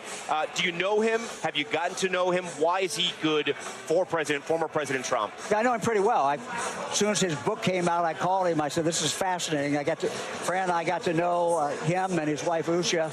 I've had dinner with them. So yeah, I think, this is a big night. He's going to introduce himself, frankly, to the American people. Yeah. What does he add to the ticket, do you think? I think first of all, he's very articulate. He's very bright. I think if you've watched him in the last several months, he's really articulated Donald Trump's message exceedingly well. That had to be one of the reasons that the president wanted him on this ticket. Second, though, I think his life story is an amazing story. Anybody who has a problem in their family, who's had addiction in their family, he can relate to that. He's had that trauma. And frankly, my experience in life is that people who've experienced trauma themselves are better people. Yeah. So they're better office holders. Of course, and it affects all families across America. Some people don't consider Ohio a battleground state anymore, but you neighbor a lot of battleground states, right? You're there in the Midwest. You have that blue wall up there. Some people have argued that Senator JD Vance gives something to former President Trump in trying to get those blue-collar voters in those Midwest states. Do you think that's true? Yes, I do. Look, he's a Midwesterner. There's something about the Midwest that's just a little different than the rest of the country. Yeah. It's like every other region. He grew up here. He's one of us. And I think people will relate to that. Look, this is an introduction to most people, so it's going to be a process for them to get to know him. But what they see, I think they're going to like a lot. I want to show you a poll. It's a poll you might be familiar with. This was right after your big election victory in 2022, right? You won your re-election. And here's the poll right up here. You can see it on our screen, Governor. So you won big, right? You won by 25 points. Senator JD Vance only won by 6 points. So how do Republicans make that argument that he can appeal to all those blue-collar voters, he can get more votes in those Midwestern states? I know you're a household name in Ohio. I know it's a little bit different, but that's a big spread. Well, look, that was his first introduction to the people of the state of Ohio. And frankly, Donald Trump endorsing him in that race made a huge, huge difference. We know that in the primary. Look, he did well. He got elected to the United States Senate. I've run 15 times in Ohio statewide, so I'm not sure it's a great comparison, but I understand. I do want to ask you, you haven't always been on the same page with former President Trump, right? We're talking about President Biden and COVID. You had a different view of COVID and how to run your state. You also had differences on candidates for office. Are you happy he's the party's nominee? Yes. Look, we were delighted to have an Ohioan. The first time we've had an Ohioan on the Republican ticket since 80 years ago. So Governor, 1944. I wasn't alive then. I didn't ask you about Senator Vance. I asked you about former President Trump. Are you happy that he's the nominee? Look, clearly he's the consensus. He is who our party is behind. This is where our party is today. Are you happy about that? Yeah, sure. Do we have differences? Yes. We're a big party, and we have people with differences. I disagree, for example, with JD Vance in regard to Ukraine. I'm a strong believer that we must back Ukraine. It's in our national interest to do it. And he said that he's not as interested in Ukraine. He'd rather focus that money on the border, and that's a big difference with you. Yeah, sure, it's a difference. But we only have two parties in this country. We expect to see differences within those parties. That is not unusual to see differences. Yeah. Governor DeWine, you are a man that is wise. You have been around a long time. Age is an issue for President Biden. Do you think those conversations are fair? Do you think that the argument Democrats are making within their own party that he's too old to run, he doesn't have what it takes to do another 4 years, are fair? As somebody who's maybe still in his prime and ran for re-election in Ohio and won. Well, look, I think what I've gained over the years is wisdom. May have lost some other things, don't hear quite as well. So in my case, I happen to think I have a lot to give. I've got 2.5 more years as governor, and I'm excited about that. Look, people are going to have to make their own judgment about President Biden. You know, I'm not sure I have any better insight than anybody else does in regard to that. Yeah. Do you think it's a fair argument to have, though? And post-debate, do you think Democrats were right to be concerned after that debate? Well, look, we all saw the debate. You know, my wife and I actually saw him at the White House probably about a month ago. He was leaving. We were taking some family members there for a tour. He happened to stop the motorcade. I've known him from the United States Senate for many, many years. He came out and talked to us. Look, the conversation we had with him that day, candidly, was just fine. Right. It was fine. So I'm not one to say. Yeah. But we all watched the debate. I appreciate your honesty on that point. Let me ask you about what happens in Ohio. If your party is successful, you're going to have a vacant Senate seat. You have the power to appoint the next senator of Ohio. We had Vivek Ramaswamy right here, right where you were sitting, and my colleague Hallie Jackson asked him about it, and he signaled that he would be very interested to serve either in the administration or in the Senate in Ohio. Would he be a good senator? Well, first of all, he's extremely articulate. My wife and I both watched that speech last night. We thought it was phenomenal. Great presentation to the people in this audience and across the country. I'm not going to get into names at this point. What I've said is, you know, we got to win this campaign. I want Bernie Moreno to be elected to the United States Senate. That's really what our focus is, as well as getting, you know, President Trump and JD Vance. So that's where our focus is today. But you know politics inside now. What would make a good senator for Ohio? First of all, I served 12 years, so I want someone who will be a workhorse, someone who will roll up their sleeves, get things done, represent the state, represent this country. That's, to me, is number one. Number two, they have to be able to win a primary. They have to be able to win a general election. And then they have You can't just get appointed. You want a long future. Yeah, I want someone who's going to stay there, because more seniority still matters in the United States Senate about how effective you can be. You can be effective in day one. You're going to continue to be effective the longer you're there. I want someone who can stay there for a long period of time. You've done local government. You've done federal government. You're now the governor of your state. I do want to ask you, how much has politics changed and the laws and everything else when you think about when you started in politics and now, and how important being a governor is right now in this country when it comes to issues like abortion and issues with the Supreme Court? Look, as Republicans, we have always said we want power back to the states. We're getting that in some instances. Some instances, frankly, under the Biden administration, we're not. But the governors, I think, have done a great job. And we think that we can handle most of these problems better than the federal government can. But look, it's a partnership. You know, Medicaid, for example, it is a partnership, and that's the way it's going to stay. So there has to be that working relationship between the governors and between whoever the president is, no matter what party they belong to. Last question. If you had a chance to whisper in Senator JD Vance's ear before he walks out here in Milwaukee, what would you tell him? Be yourself. People are going to love you. That would be all I would say. Be yourself. All right, Governor Mike DeWine, always a pleasure. We thank you for being here. Thank you very much. Our special coverage of Night 3 of the RNC is going to continue. We're live tonight from Milwaukee as we stay on top of a number of breaking headlines, including this just in: President Biden testing positive for COVID. Stay with us.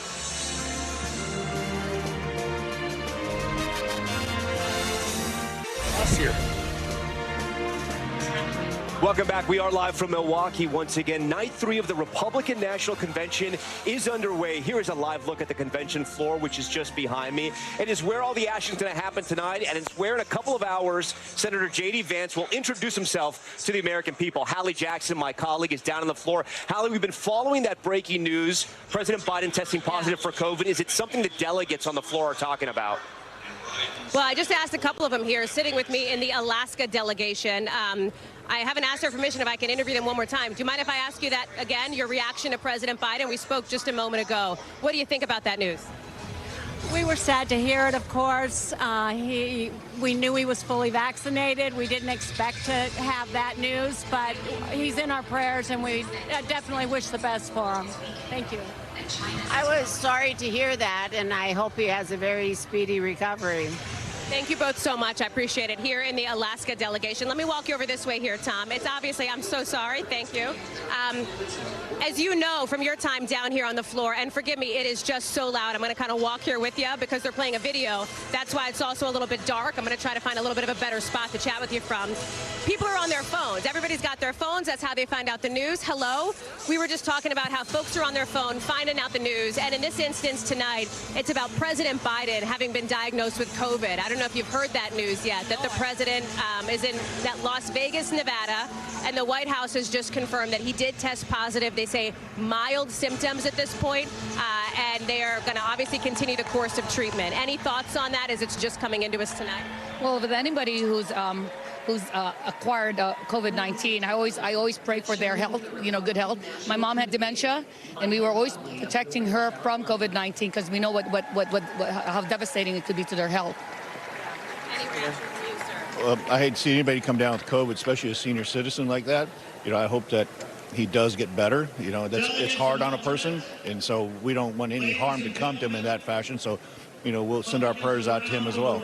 Thank you so much to the both of you. I appreciate it. It's one of those moments, Tom, when you're sort of telling people what the news is live as we're getting it in. And boy, what an avalanche of developments and breaking news we've had, even in just the course of the last hour, Tom. I'm going to toss it back to you back up in our booth. Hallie, we appreciate it. There have been so many headlines today on this campaign on both sides. I want to bring in our next guest here at the Republican National Convention. He comes from the great state of Florida and the great city of Miami. Joining me now is Miami Mayor Francis Suarez. You may remember him as a 2024 Republican presidential candidate who went on to endorse former President Trump after he dropped out of the race. Mayor, how you doing? Great to have you here. It's great to be with you, Tom. When you look out of the convention floor, right, you're one of the new faces, the younger faces of the Republican Party. What do you think? Well, I think it's interesting that tonight's VP choice is going to be someone from my generation, a 39-year-old, someone who also has a tech and finance background. As you know, I've sort of made my claim to fame being a tech mayor, and also someone who came from humble beginnings, which I think is important. I think this election is going to be about connecting with everyday people and pocketbook issues. And I think the Democrats have sort of lost that, I believe. And I think, President Trump is trying to really maintain that focus by choosing JD Vance. Were you upset that Senator Rubio didn't widen out this ticket? Well, as you can imagine, as a Miami guy, obviously I'm very close to the senator. I supported him in 2016, and it would have been great to have him. But, listen, he has rallied behind JD Vance. We all have. This is about being a team, and we're team players, and we know that the president has chosen a very qualified person who has a great narrative, a great story, and is very capable and has been a magnificent senator in the short time that he's been there. So he's going to do a great job tonight, and I think he's going to articulate a vision for the next generation of America. Some people think Florida is now a red state. It's no longer a battleground state, and we could debate that. But South Florida, Miami-Dade, where you're from, that is definitely still a battleground. Republicans have made gains with Hispanics there. It's one of those unique counties in this country that is majority Latino. What are the Hispanics in the city of Miami telling you about this election and what they want to hear about? I think they want to make sure that they're not treated as a monolith, right? What happens, and what I think the Democratic Party did at some level is take them for granted by calling them Latinx and sort of branding them monolithically. I think, Cubans have different issues than Venezuelans, Nicaraguans, etc.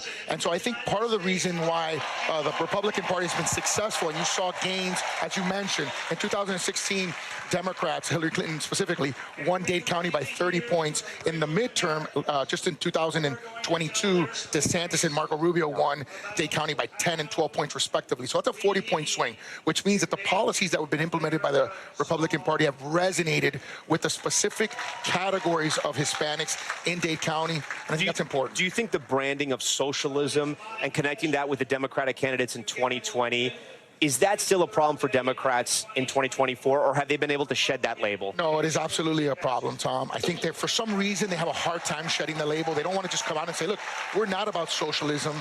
We believe in the... And I want to be clear, President Biden in no way is a socialist. It came from Bernie Sanders that he was a democratic socialist, and the Republicans, they played politics with that phrase. And I'd agree at some level that the president has tried to shed that label. I just don't think the party has done it very effectively. For some reason, I think there are some people that are very sympathetic to socialism socialistic ideas in the party, and I think that's part of the problem. But I don't think the president necessarily falls in that category. Republicans certainly, we have no problem condemning socialism, particularly people who came from socialist countries like my parents did and saw it destroy their country of birth. We love this country. We feel blessed to be here. We think the American way is the best way, the best road to prosperity. And we see it in Miami, where we've lowered taxes, we've reduced crime to record levels, and we have the highest wage growth in America and the lowest unemployment. So these Republican principles have created prosperity in a city that used to be blue. Speaking of crime, I do want to ask you this because the headlines were seen all over the world in the videos. What happened at the Copa? What happened in that game in Miami where people just stampeded the stadium? It was dangerous, it was criminal, and it was out of control. How did that happen in a city in America? In your city? It didn't happen in my city. Yeah, So it's South Florida at least. Yeah. So it happened in Miami-Dade County, and it was unfortunate. I think there was obviously not significant, sufficient security. It wasn't, handled the way that a Super Bowl should be handled. And I think as we embark on the World Cup, which is coming in 2026, I'm sure that not only Hard Rock, FIFA, and of course we're here to help, even though it's not our jurisdiction, it wasn't our responsibility. We were asked late Sunday night to provide aid, and we did, just like we provided aid and officers here to Milwaukee at the behest of the chief of Milwaukee, the police chief. So we're here to help. We want to be able to help them as well. And then finally, last question, what do you want to do politically? What else do you think you can do for Floridians in your political future if you decide to run again? First of all, I'm just very blessed that I had a good track record as mayor of the city of Miami. Like I said, we had the lowest per capita homicide rate last year. We lowered taxes to the lowest level ever. I inherited a bankrupt city, and we turned it around. So for me, I think from a resume perspective, one thing that would be interesting is looking at an ecosystem like the state of Florida, potentially running for governor, maybe doing something in the administration. You want to run for governor eventually? It's something that I would consider for sure. Okay. Yeah. Mayor Suarez, great to see you. Thank you for being here. Good to be with you, Tom. Yeah. We're back now live, still at the Republican National Convention. We are following the breaking news of President Biden testing positive for COVID-19. Sahil Kapur joins us now from Capitol Hill, reacting with the reaction from Democrats there on the Hill. Sahil, what are they telling you? Hey, Tom. Well, we're seeing a slow trickle of reaction to President Biden's COVID diagnosis from Democratic lawmakers here.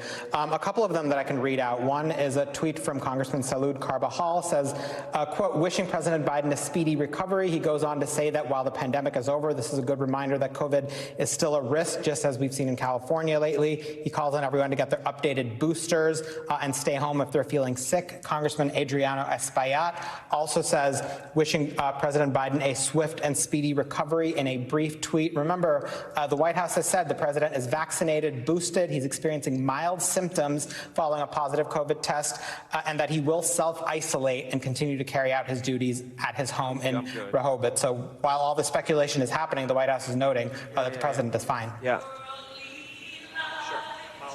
Sahil, I also want to ask you, the news that's come out about Representative Schiff as well.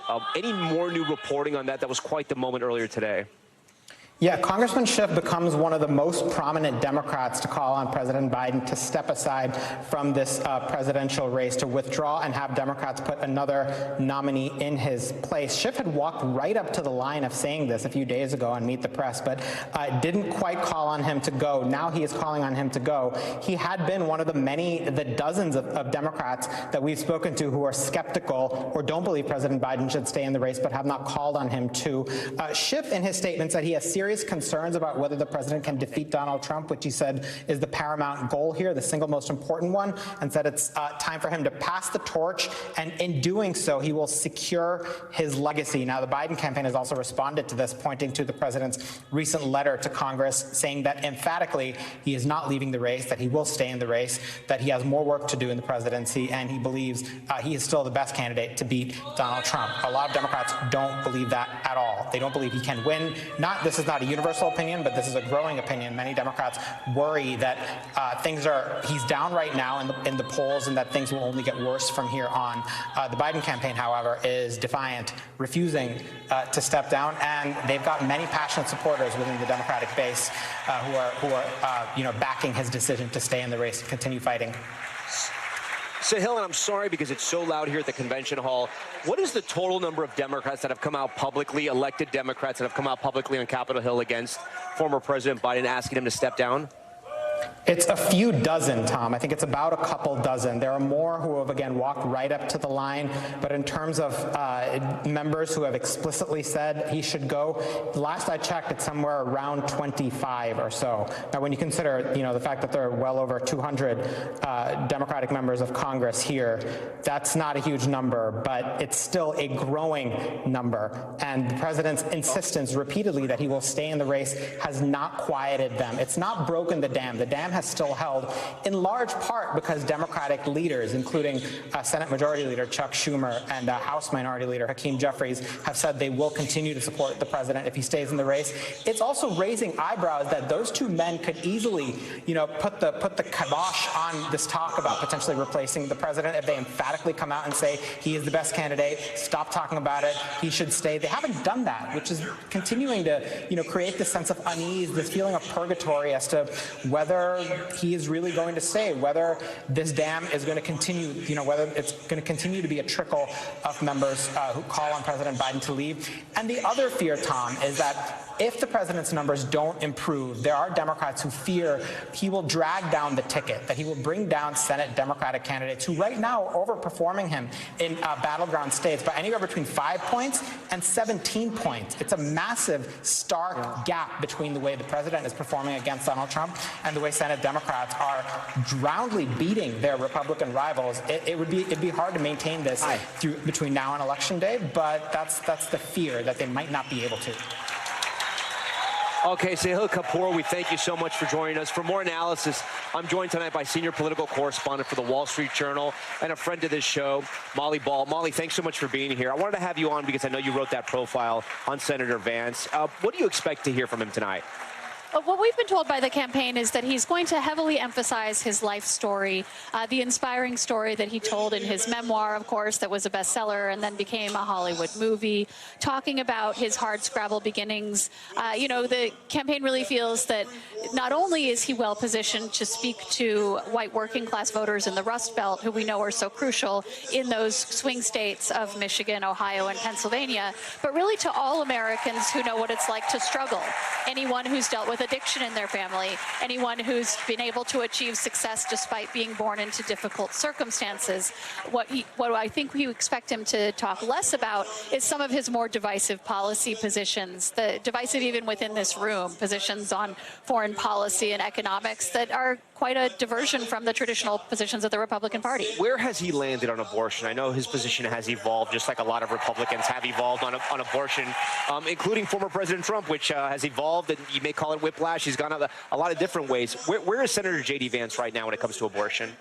I believe the latest thing that he has said is that he remains personally pro-life, but he is in line with Donald Trump. The party is not necessarily in lockstep, but they are all taking this position that Trump has taken, which is that he won't move to restrict abortion any further than it already is, but will let the states decide. Now, that potentially lets the states restrict abortion quite severely, but he has said that he is now in favor of things like the abortion pill, which is, as you say, an evolution from his previous pro-life position. What do we know about his wife, and what can we expect from her?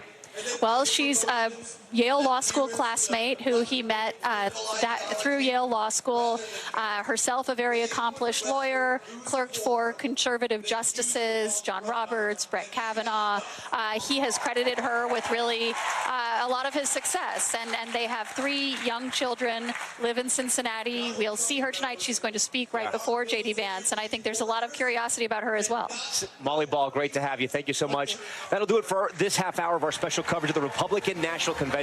I'm Tom Yamas in Milwaukee. Stay with us. More on this historic night just ahead.